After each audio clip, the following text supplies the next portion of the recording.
Mais est-ce qu'une solution est actuellement envisageable tant qu'une ébauche de solution n'est pas dégagée en ce qui concerne les problèmes ethniques? Je vous remercie. Merci bien pour les questions.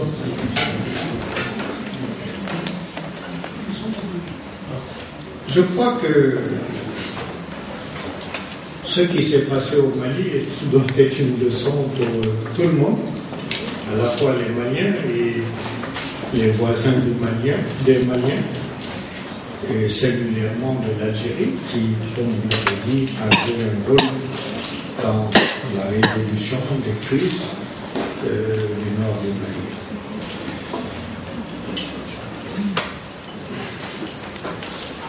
Le Mali s'est effondré le 22 mars. C'est un effondrement qui est la suite logique d'une décennie de mauvaise gestion dans tous les domaines. Corruption généralisée au sommet de l'État. Cécité politique, diplomatique, stratégique au sommet de l'État. Quand vous multipliez tout ça, on ne peut qu'aboutir qu'à l'effondrement. Tout le monde a vu que le général ATT était incapable de prendre les bonnes décisions au moment où il devait prendre les bonnes décisions. Tout le monde a vu qu'il prenait les mauvaises décisions face aux problèmes qui se posaient, le narcotrafic, AQMI, des incohérences diplomatico-stratégiques, intervention intempestive de la Libye, qui ouvre un consulat à Tombouctou, à Kidal, où il ne doit pas y avoir 100 Libyens. Tout le monde a vu l'allégeance totale d'ATT, de sa famille, aux dirigeants libyens. Tout le monde a vu qu'il prenait sa part dans les rançons qui étaient versées pour la libération des otages.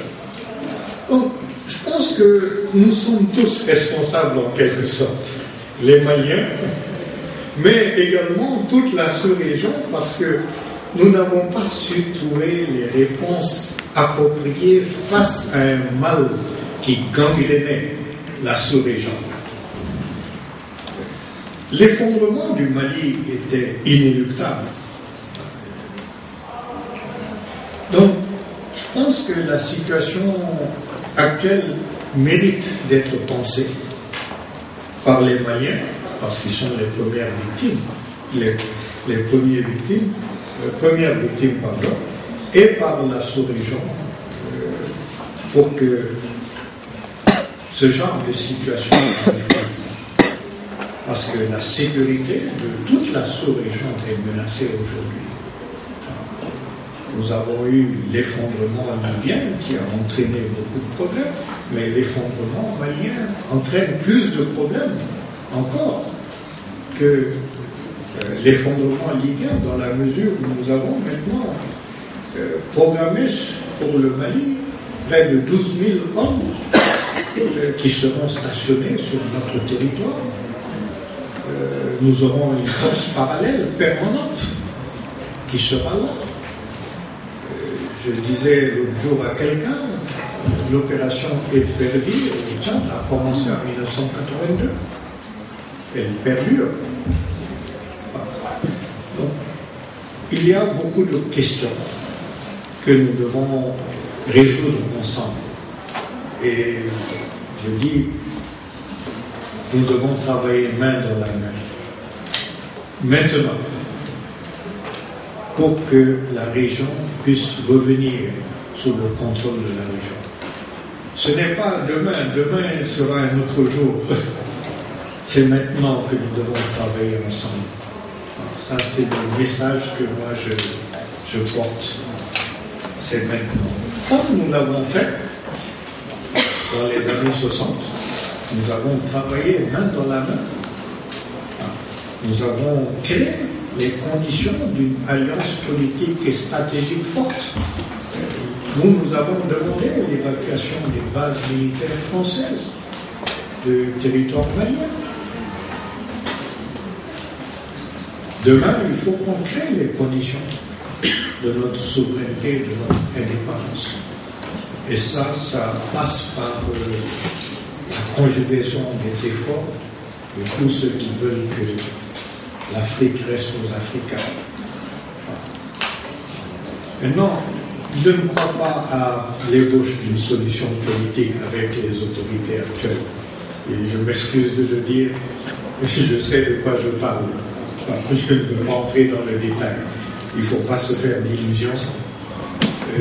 Ils ont une capacité très limitée à décider. Très, très limitée, voire nulle. Et j'utilise un langage diplomatique.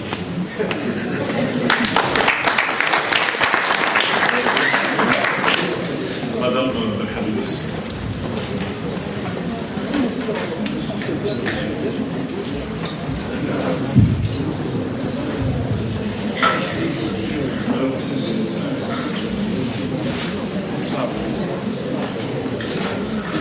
Merci Monsieur Volko, Excellence, merci pour votre exposé très clairvoyant.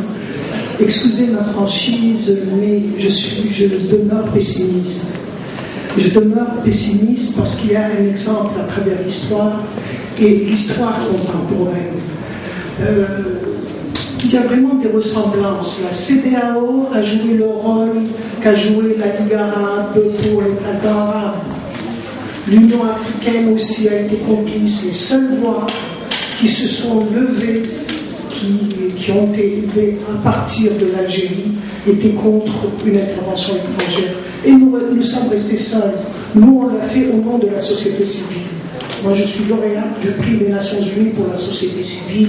Et la société civile algérienne a crié dans tous les forums internationaux, régionaux, qu'une intervention étrangère au Mali est en danger pour la souveraineté du Mali, mais aussi pour la stabilité de la région.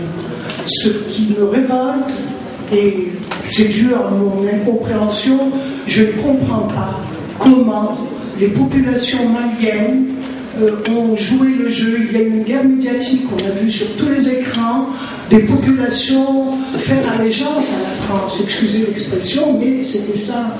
On les a vus sur les plateaux de plusieurs chaînes européennes et arabes. Vraiment, c'était l'allégeance totale à la France et l'intervention française et étrangère au Mali. Donc, vous parlez d'élections. Comment peut-on organiser des élections dans un état d'esprit pareil? Qui sera? Il faudrait d'abord entreprendre une grande campagne de sensibilisation, je suis d'accord, puisque vous parlez de la conjugaison d'efforts. La conjugaison d'efforts entre les politiques de la région ne suffit pas. La meilleure conjugaison d'efforts qui donnera ses fruits, c'est à travers la société civile.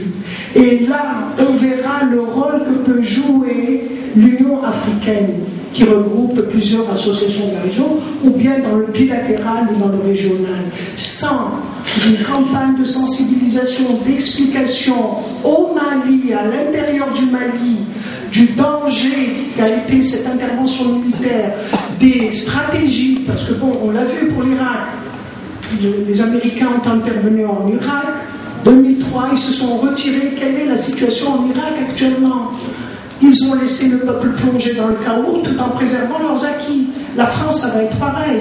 Vous parlez de villes libérées. Moi, je mettrais libérées entre guillemets, Monsieur Excellence.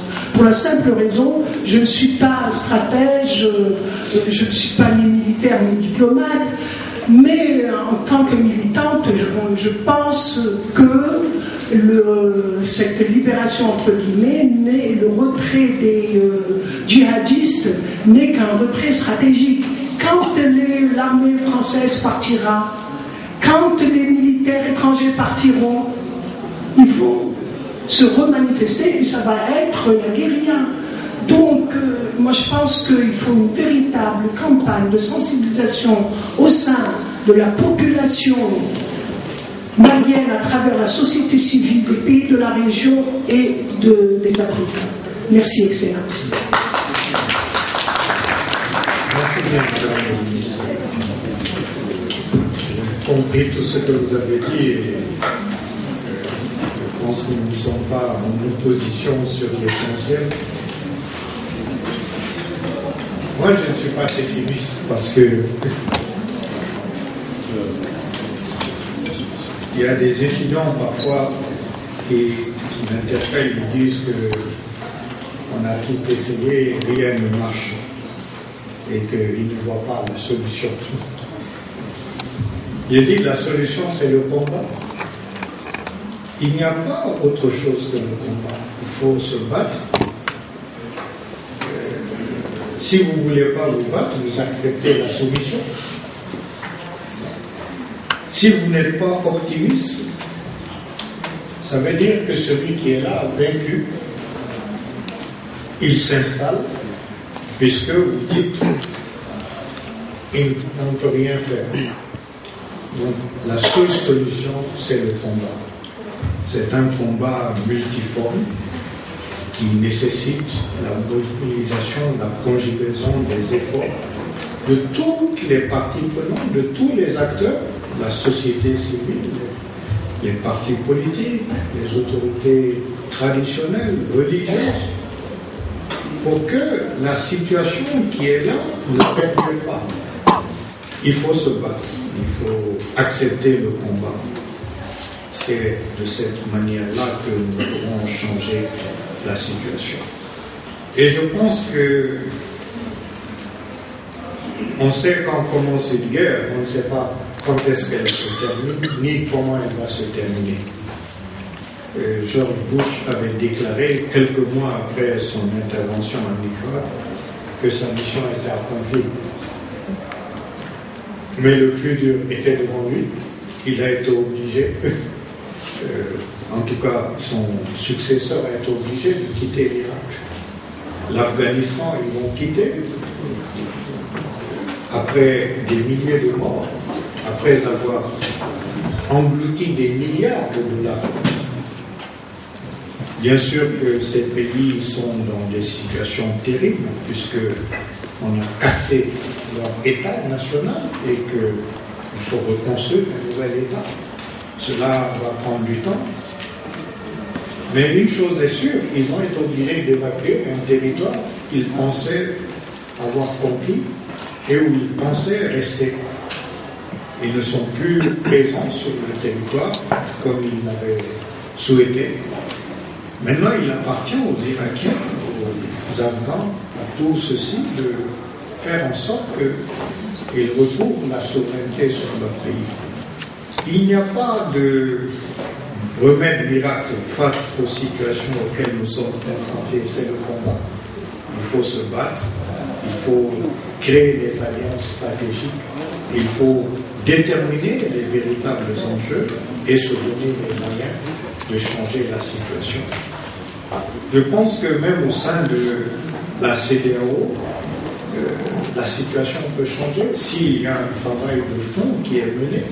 La CEDEAO est divisée, il y a un noyau dur qui mène la danse, mais ce noyau dur ne s'appuie pas sur une majorité. Je vous ai dit qu'en juillet dernier, on a remis l'accord cadre du 6 avril à un chef d'État. Or, cet accord avait été signé en son nom par le médiateur de la CEDEAO. Il n'avait jamais vu le texte. Il a appelé deux autres collègues à lui. Ils n'ont jamais vu le texte. Or, c'est ce texte-là qui régit toujours le Mali. Donc, il y a même au sein de la CEDEAO la possibilité d'agir. Je pense qu'on peut également créer les conditions pour que les pays du champ puissent avoir un rôle positif à jouer. L'Union africaine, le combat n'est pas terminé non plus. Je pense qu'il faut mener un travail politique de fond pour faire en sorte que l'Union africaine puisse avoir un rôle plus positif, un rôle d'engagement constructif dans la résolution de la crise malienne.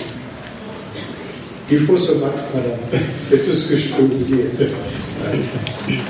Si vous permettez une excellence, on va passer au deuxième volet de cette séance, parce que nous allons vous laisser les experts au moment de c'est pour l'élite de l'école, donc c'est pour nos étudiants. À toi, le chapitre.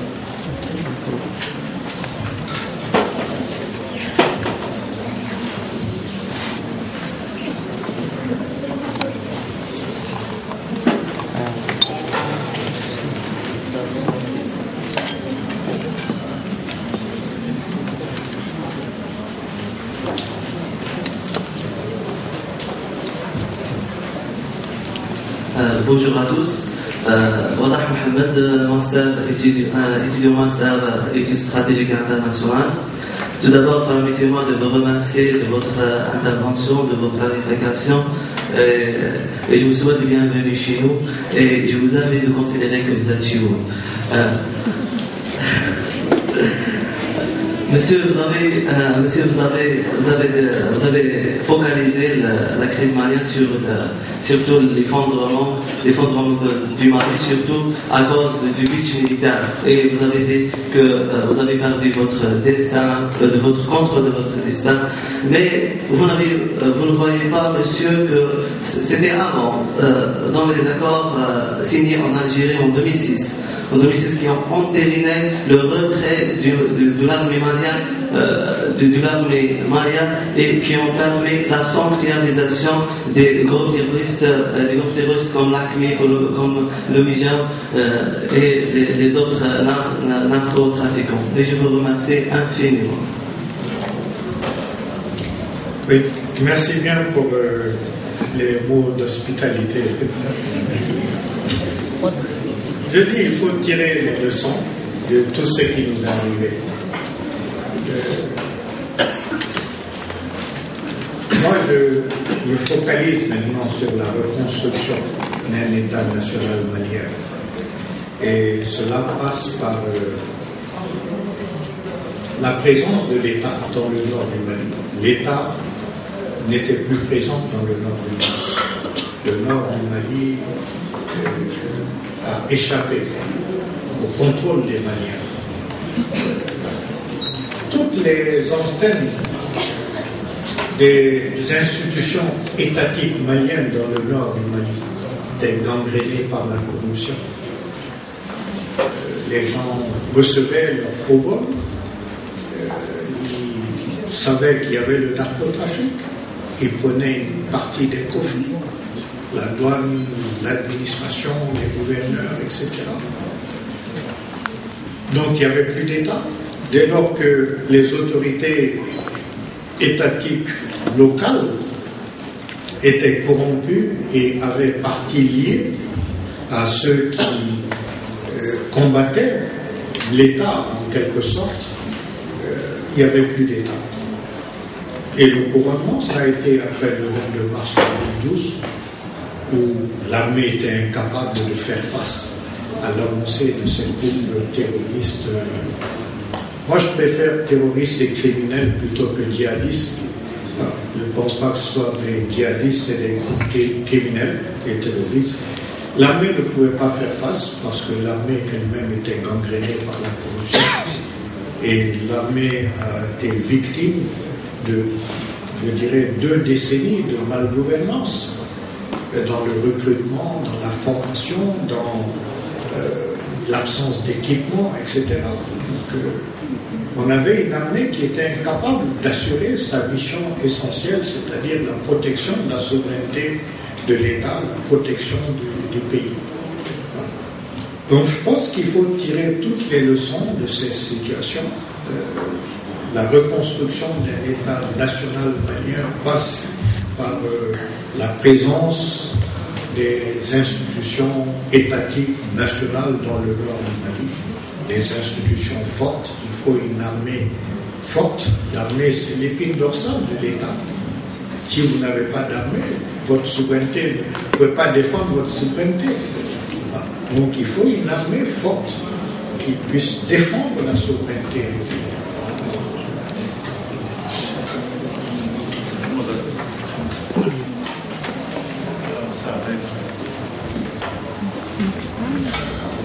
Next time, always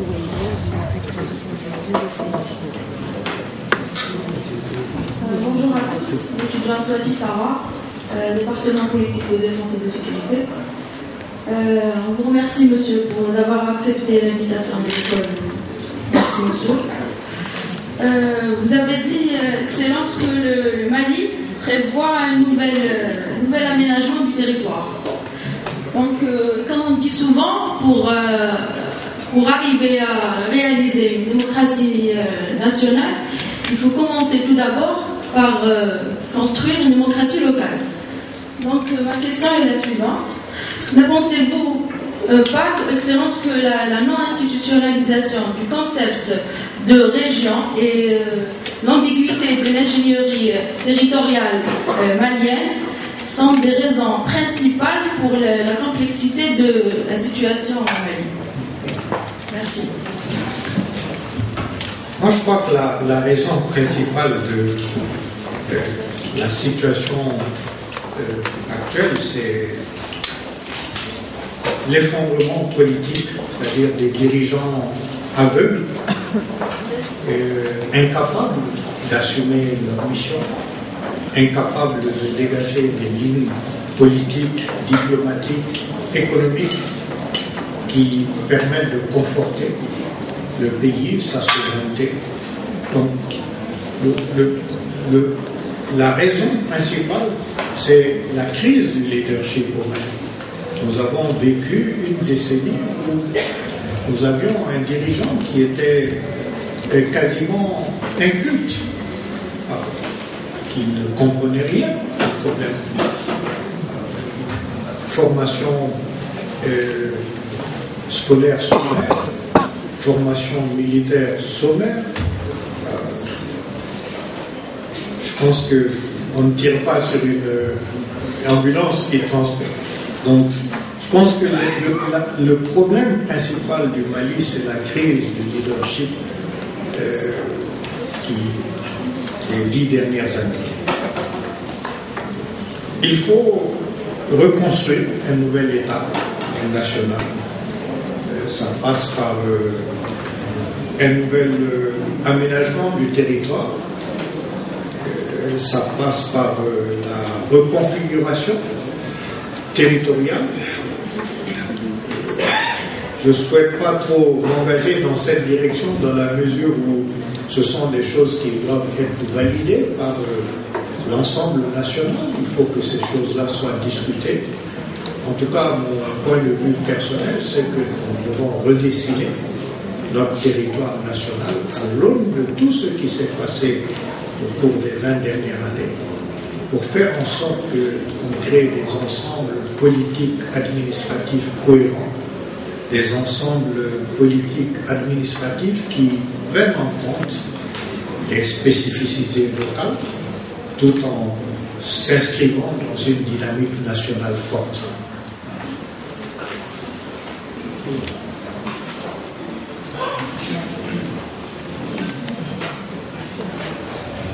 Bon, l'étudiant Faisal Narat, spécialité stratégique et internationale.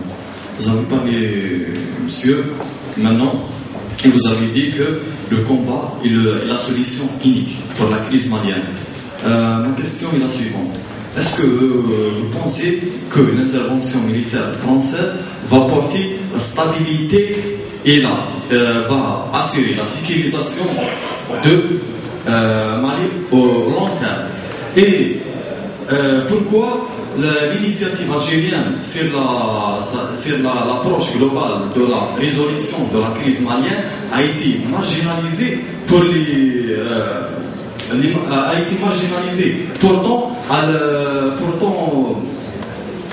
cette approche ou bien cette initiative elle a une vision à long terme, c'est-à-dire va donner des solutions pour la stabilisation du Mali à long terme. Et je vous remercie, monsieur. Merci. Moi, je crois que la sécurisation, la stabilisation du Mali ne pourra venir que des Maliens eux-mêmes. Il faut que les Maliens soient acteurs de leur propre destin au Mali. sur leur territoire national et que les Maliens reconstruisent un nouvel État national avec une armée forte, une armée qui soit une armée du peuple, une armée qui soit capable de défendre la souveraineté de l'État. Pour moi, la solution, c'est ça. C'est une solution à moyen et long terme. Et cette solution ne peut voir le jour que s'il y a des autorités maliennes légitimes. Elle est préalable à la stabilisation politique, militaire, diplomatique du Mali. Maintenant, concernant l'initiative algérienne, je dis qu'il faut tirer les leçons de ce qui est arrivé. Ce qui est arrivé, c'est que on a eu Kona et immédiatement après Kona, on a eu Serval. Cette action a bouleversé les lignes en mettant pratiquement le projet de résolution qui avait été préconisé par les Nations Unies entre parenthèses. Maintenant, nous allons aller vers une nouvelle situation politico-diplomatique, stratégique, suite à cette intervention. Et il y aura une bataille au sein de l'ONU, il y aura une bataille dans la région, il y aura une bataille au Mali.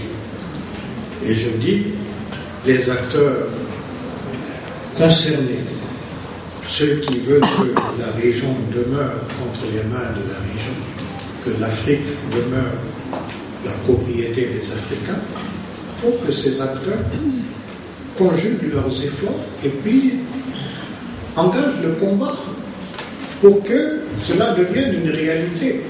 Ce n'est pas une question métaphysique, ce n'est pas une question de demain, c'est une question d'aujourd'hui.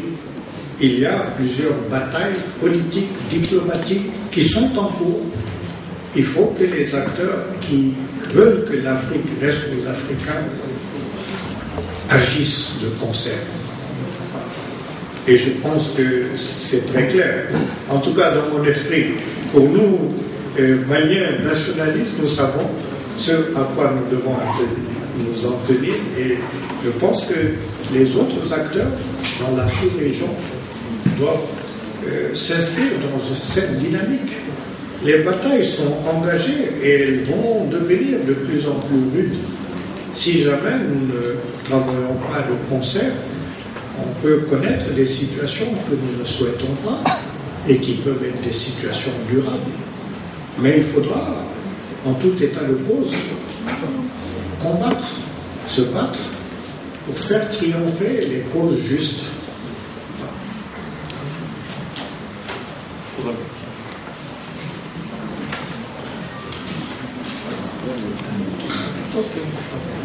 Bonjour tout le monde, c'est l'étudiant Tawi Saïd, étudiant à Starawa, études stratégiques et internationales. J'ai une petite question à poser, monsieur l'ambassadeur, concernant la construction atlantique au Mali. Donc, est-ce que vous ne pensez pas, monsieur l'ambassadeur, que l'échec de la construction atlantique au Mali est dû à la fragilité économique, surtout économique et politique du pays? Merci. Non, moi je pense que la principale raison c'est l'absence de leadership politique. C'est un leadership politique qui est incapable de comprendre les enjeux fondamentaux auxquels il est confronté. Durant la décennie écoulée, malgré l'incohérence du leadership politique, le Mali avait un taux de croissance de près de 5%. Le Mali est un des grands producteurs de coton au plan africain et mondial. On est le troisième producteur d'or en Afrique. Il y a d'énormes potentialités agricoles. Mais quand vous prenez la production de coton, d'or, nous avons toutes les grandes compagnies multinationales, anglo-américaines, etc. Les zones où sont produites l'or sont les zones les plus pauvres du Mali. Ce sont les zones les plus polluées. Ce sont les zones où il y a le plus de maladies. Ça, c'est l'absence de leadership. C'est la cécité politique du leadership. Parce que les leaders acceptent de prendre quelques petites ristournes offertes par les compagnies minières et ferment les yeux sur la dégradation de l'environnement, ferment les yeux sur les pollutions, ferment les yeux même sur... on ne sait même pas combien nous produisons d'or, parce que nous n'avons pas de Maliens qui se trouvent dans les endroits stratégiques pour contrôler la production d'or. L'or est produit, c'est mis dans l'avion, in situ, et puis c'est évacué. Donc, peut-être qu'on est même premier producteur d'or en Afrique, mais nous ne le savons pas, parce que le leadership accepte de prendre une petite ristourne et ferme les yeux sur ce que font ces compagnies minières. Donc, je crois que le principal problème, c'est le leadership. Quand le leadership est mauvais, ça influe sur tout le reste.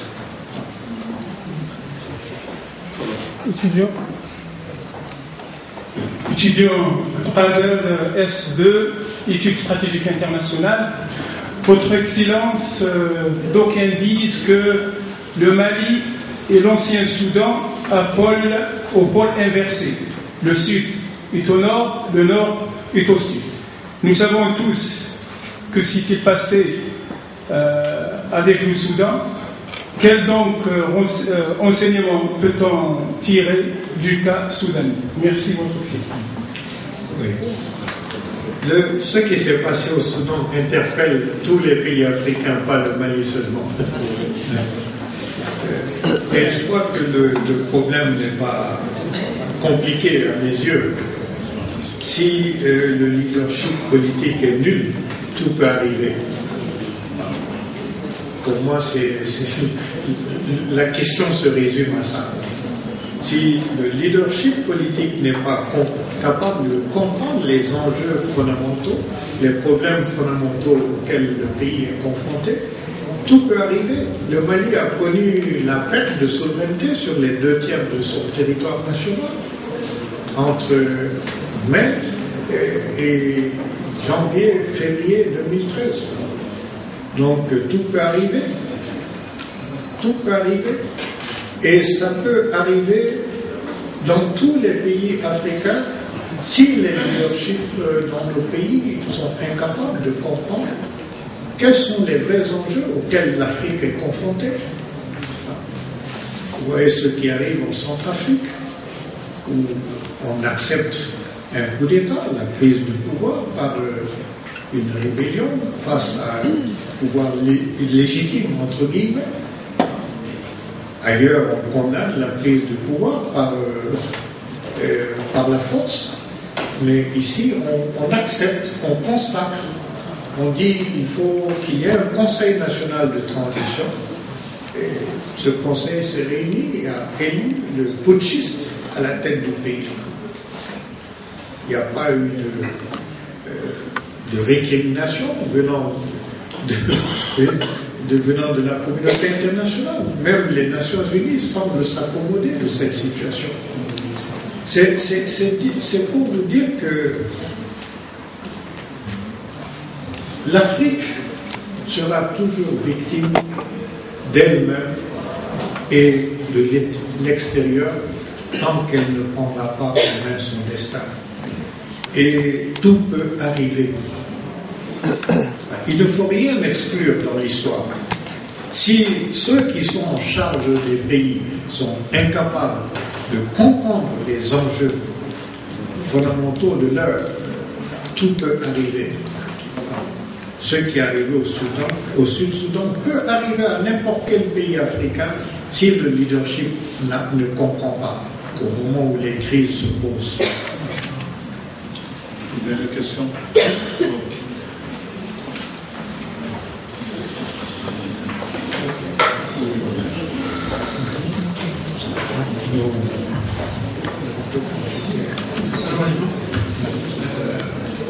je termine par cette image qu'on lit devant vous. L'image qui rassemble les deux drapeaux de deux pays voisins, l'Algérie et le Mali. Donc, cette image nous fait croire que le destin de deux pays liés l'un de l'autre. Donc, en tant que population, en tant que peuple, en tant que civil, on voit clairement cette image, on est conscient de cette réalité. Mais, monsieur, vous ne voyez pas cette image. Donc, ma question, c'est est-ce que les autorités maliennes sont conscientes de cette réalité et vice-versa pour l'Algérie? Merci. En tous les cas, monsieur l'ambassadeur, l'initiative était d'un autre étudiant qui avait les deux drapeaux unis, mais j'avais bien de saluer le nationalisme. J'ai une information que Monsieur le Président de la République, qui porte le surnom révolutionnaire, c'est Abdel Mali. Parce que c'était le responsable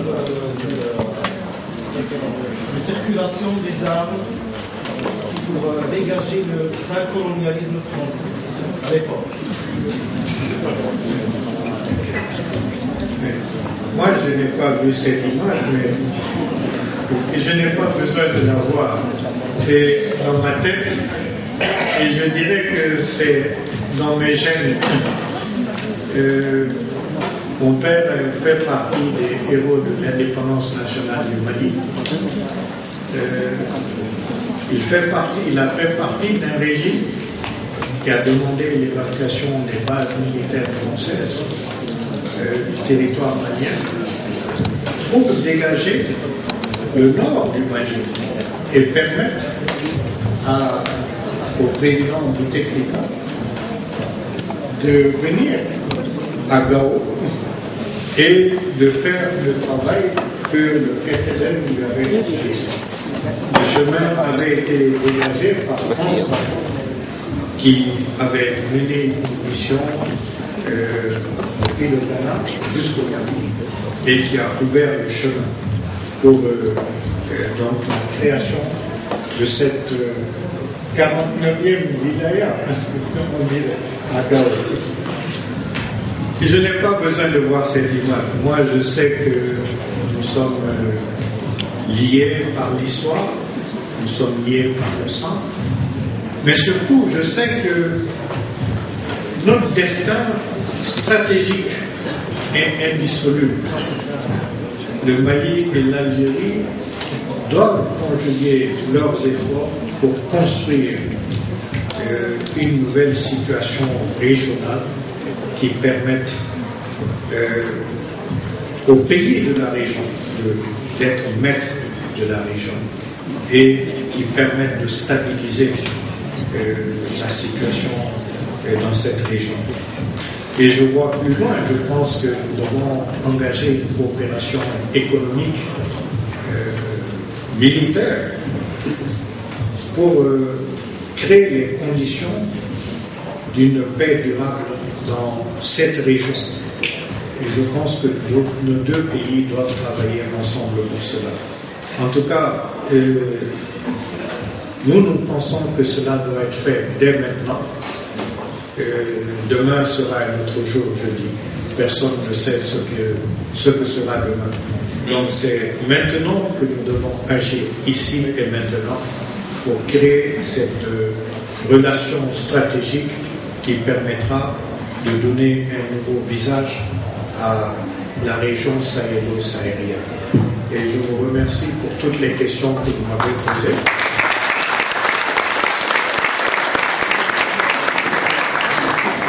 Monsieur le Président, juste passer par l'amitié que vous demande, c'est une question de Mme Sabine.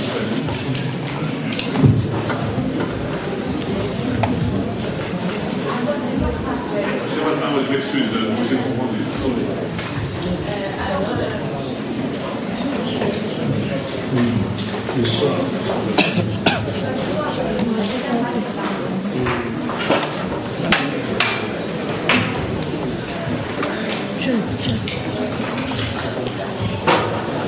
bonjour. Alors, vous avez dit qu'il y a une absence de leadership au Mali et que la classe politique est déstabilisée. Est-ce que vous ne pensez pas qu'il y a un risque d'un remake de la situation d'avant le coup d'État du 22 mars, après l'élection présidentielle? La deuxième question, qu'est-ce qui empêche aujourd'hui l'élite nationale malienne de se regrouper et de lancer une initiative pour la sauvegarde du Mali? Merci. Merci. Je pense qu'il y a des initiatives qui sont en cours. Il y a notamment un mouvement pour la renaissance du Mali qui est en train de se structurer pour faire en sorte que les Maliens puissent se retrouver autour de l'essentiel. L'essentiel, c'est-à-dire sauver le Mali et faire en sorte que le Mali retrouve son destin. Moi, je pense que si l'élection présidentielle permet d'élire un dirigeant légitime, cela va créer les conditions de la reconstruction d'un nouvel État national malien. Par contre, si l'élection ne devait pas aboutir à consacrer un dirigeant légitime qui soit en mesure de faire face aux problèmes, je ne pense pas qu'il y aura un remake d'avant mars 2012.